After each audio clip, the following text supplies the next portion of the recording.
Hey friends, who's hungry? Your holiday dinner table just isn't complete without a pan of homemade cornbread dressing. Melt half a cup of butter in a medium skillet.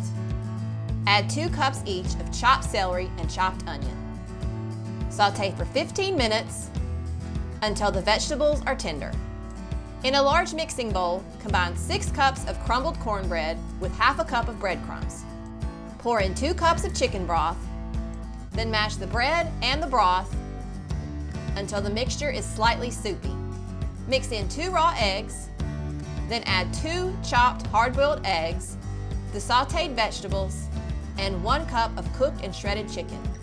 Stir everything together, then spread the cornbread mixture into a greased 9 by 13 inch casserole dish and bake at 450 degrees for 1 hour until the top is golden.